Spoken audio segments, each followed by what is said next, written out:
Magandang araw mga tol. Dito tayo ngayon sa La Union. Pero this time, hindi muna tayo magmumotor. Yun. Kotse muna tayo kasi medyo marami tayo ngayon. So may atinan tayong kasal. Yun. Time check mga tol, alas 4 na ng umaga. So nandito kami ngayon sa Rosario Exit. Mamaya pagka medyo lumiwanag na, subukan natin kumuha ng mga magandang footage. Mamaya na lang, update na lang ulit. Ngayong araw ay dadalo ko sa isang kasalan dito sa La Union, specifically sa bayan ng Balawan, Barangay Butubot Este. Samahan niyo ako mga tol, sariwain natin ang mga tanawin dito na isa sa aking naging kinalakihang lugar.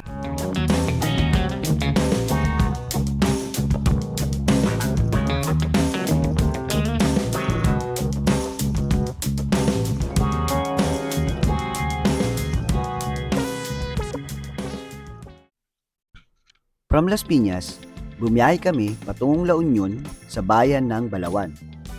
Ang katagang Balawan ay salitang Ilocano na ang ibig sabihin ay wala ng bala o walang bala. May isang salaysay na nag-uugnay sa pangalan ng bayan at katapangan ng mga unang Ilocanong nanirahan dito. Pinagtanggol nila ang kanilang teritoryo laban sa mga mananakop na may mga mas mauhusay na sandata. Nang maubos na ang kanilang supply ng bala, pinagpatuloy pa rin nila ang kanilang pakikipaglaban. Gamit lang ang mga bolo o itak at ang kanilang sariling mga kamay lamang. Habang isinisigaw nila ang salitang bala awan o sa Tagalog ay bala, wala na o wala ng bala. At ang ginawa nilang iyon ay pagpapakita ng katatagan at katapangan. Pinaniniwala ang nagbigay inspirasyon sa bayan na kalaunay tinawag na bayan ng Balawan. Yan na, mga tol, kain muna tayo. Tapos mamaya ikot tayo. Sana may makita tayong mga magandang tanawin. Yeah! Kain tayo mga tol. May trabaho. Bihira lang na matikman sa Maynila. So, take natin yung opportunity na makatikim ng ganito. Lalo sa ganitong lugar. Okay? Let's do this!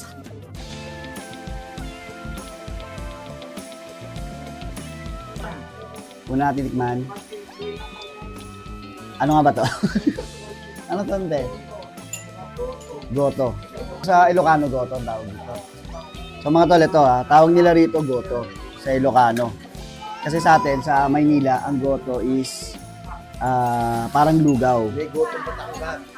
Sa Batangas, meron din goto. So pagdating dito sa La Union, ang goto nila dito is parang sabaw lang na merong laman ng baboy ba to or baka.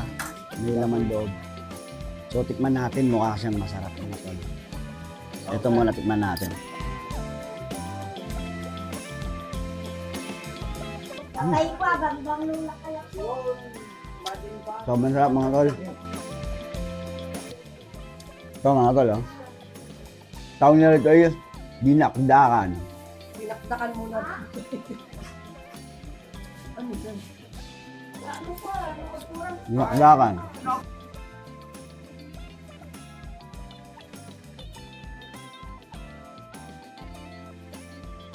Masarap. Masarap. May mga tol, nagkataon na ngayong araw ng pagpunta namin dito, merong power interruption. So, nagkataon na dito sa lugar na to is mawawala ng kuryente. Start ng 8 a.m. hanggang 5 p.m. So, sana hindi maapektuhan yung event o yung kasal na pupunta natin. Yan. Ngayon, silipin naman natin mga tol kung paano nagluluto at naghahanda ang mga Ilocano pag may mga ganitong klaseng okasyon.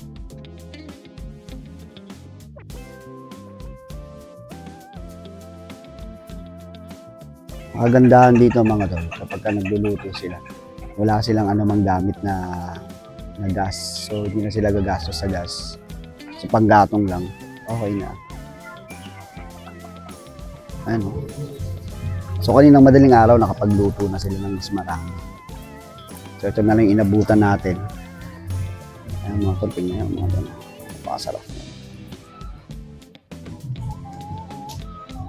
Kasi yan lang yung gamit nilang panggatong mga tol. Hindi na kailangan gumastos ng gas. Di ba? Probinsya yung mga tol. Diba?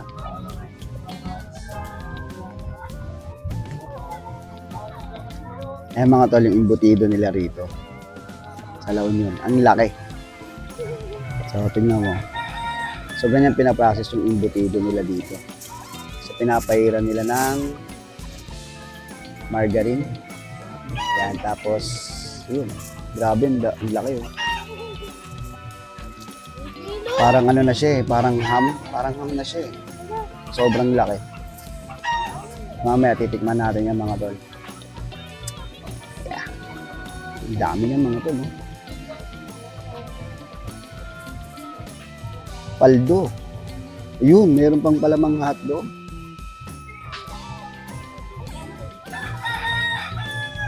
Aabangan natin to mga tol, talagang solid to.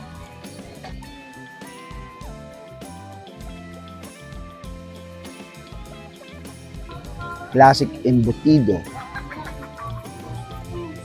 from Balawan, La Union.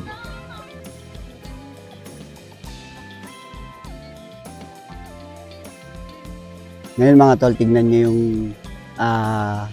dating tinirahan ko dito. Siguro nung grade 2 pa ako.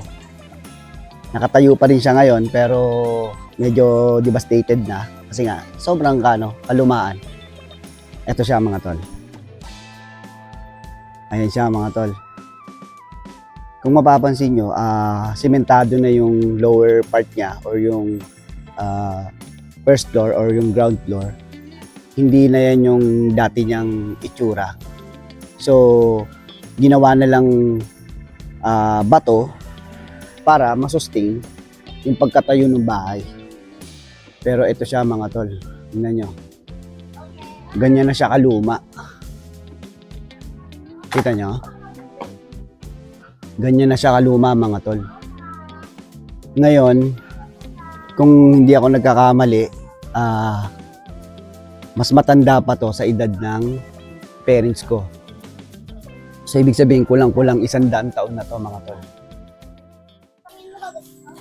Ngayon mga tol, pupunta tayo sa ilog. Ating ilog nila. So, titignan natin kung dati kasi ng mga kabataan. Nung bata pa ako, dito kami naglalaro. So, titignan natin kung paano pa rin yung itsura nila. Ano pa rin itsura nila ngayon. Okay?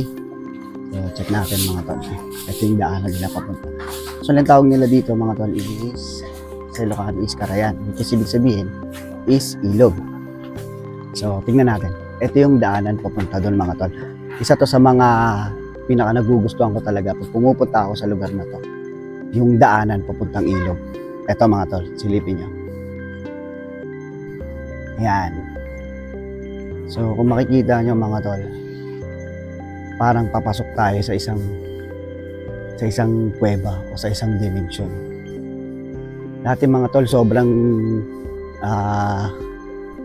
sobrang nakakamangha pa dati dito kasi talagang itong mga semento na yan, mga bato na yan, yung daanan na yan, is hindi pa ganyan.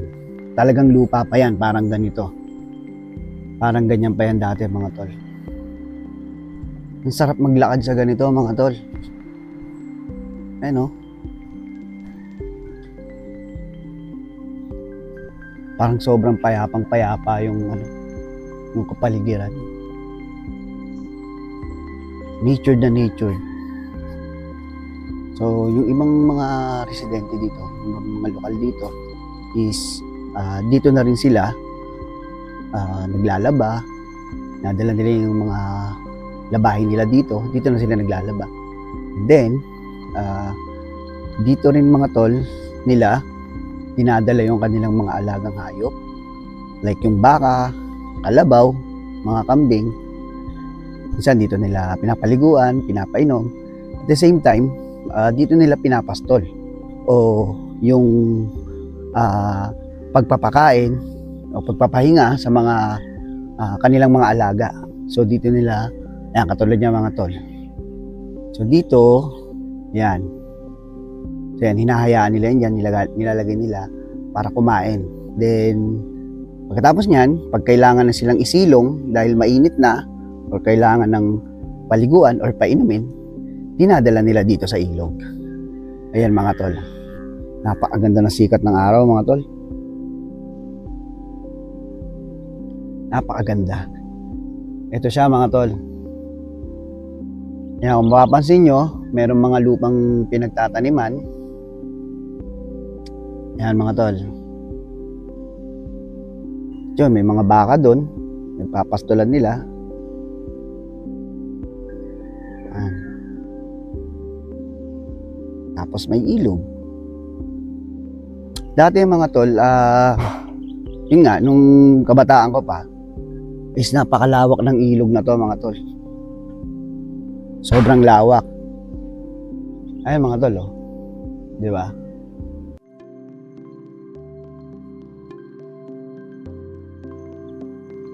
Napakaganda ng tanawin dito mga tol. Sobrang payapa, nakaka-relax. Di ba?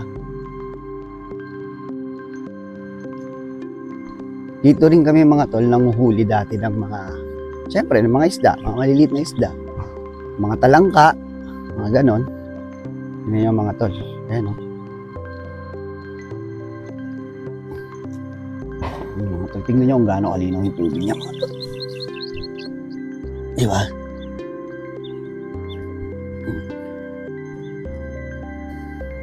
Diba? Yun, yung mga bundok na makikita.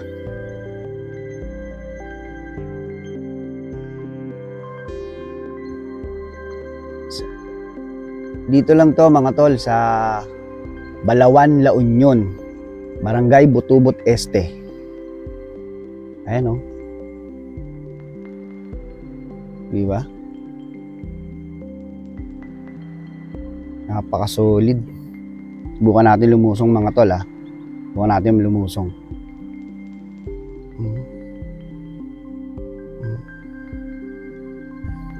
Diba? Pakalinaw mga tol. Medyo mababaw na nga lang siya ngayon compare dati.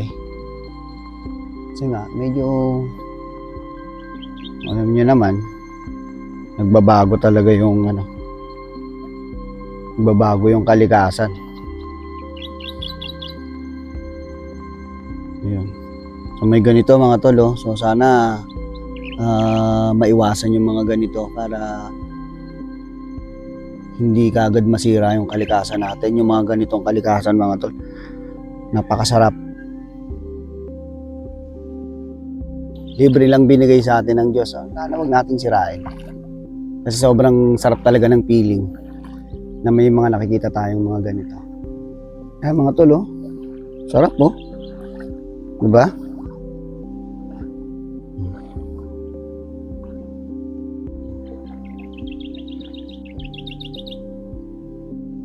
Napaka-solid mga tol. Napaka-solid. Tingnan niyo mga tol, may mga mga ibon. Kita niyo ba mga tol? Ayun, dami oh. Yang kawad na yan, kung di ako nagkakamali mga tol, yan obvious naman, para sa kuryente. Tingnan niyo yung layo ng nararating oh.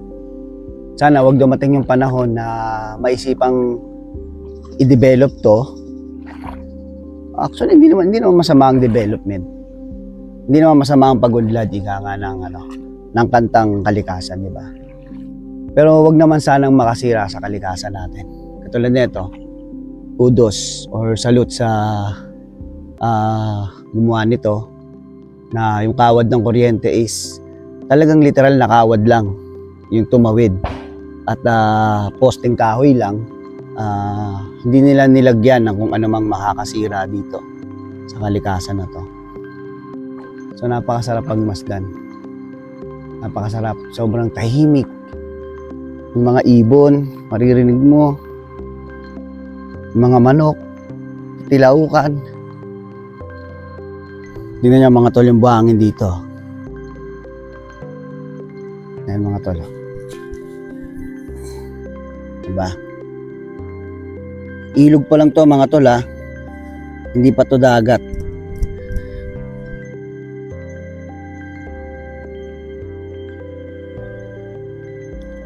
Halos residential pa rin mga tol itong lugar na to. Pero sobrang nakakaano na. Nakakakalma na ng pakiramdam. Nakaka-relax. Dahil sa tanawin nga na makikita mo. And yun nga, mas bata-bata pa ako, mas maganda pa to noon. Sana lang sa susunod na pagbalik natin dito is ma-maintain yung ganito kaganda or ganito ka-natured na ambience sa lugar na to. Kasi sobrang ano niya, sobrang ganda niya. I mean, totally sobrang ganda. Hindi naman to the point na parang paraiso. Ibig sabihin, masarap sa pakiramdam na makakakita pa tayo ng mga ganitong lugar. So yun.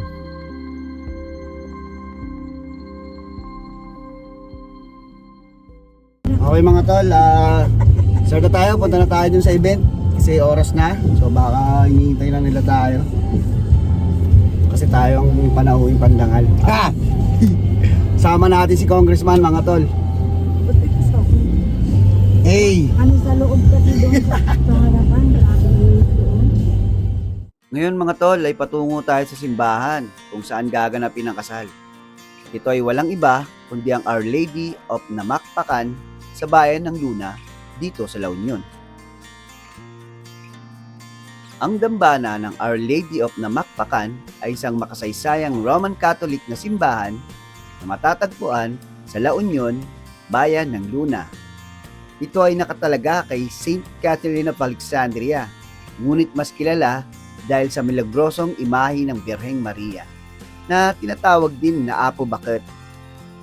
Isa ito sa mga mahalagang puok dasalan sa Hilagang Luzon na dinarayo pa ng mga deboto upang humiling ng mga pagpapagaling at tibay ng pananampalataya.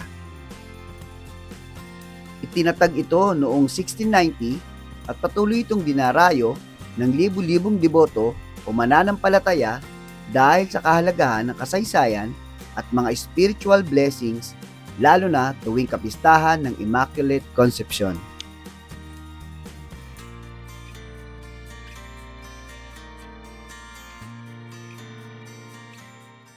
Magandang gabi mga tol. Ngayon, bounce back na tayo pabalik ng Manila. Natapos na yung event, yung kasal dito sa Balawan, La Union. So congratulations sa newlywed, si Gladys and John Paul. So yun, time check 6:30 ng gabi. So sana makarating kami doon ng mas maaga para makapagpahinga dahil meron pa ring event para bukas. So yun lang mga tol, ingat lagi, more power sa ating lahat, and God bless.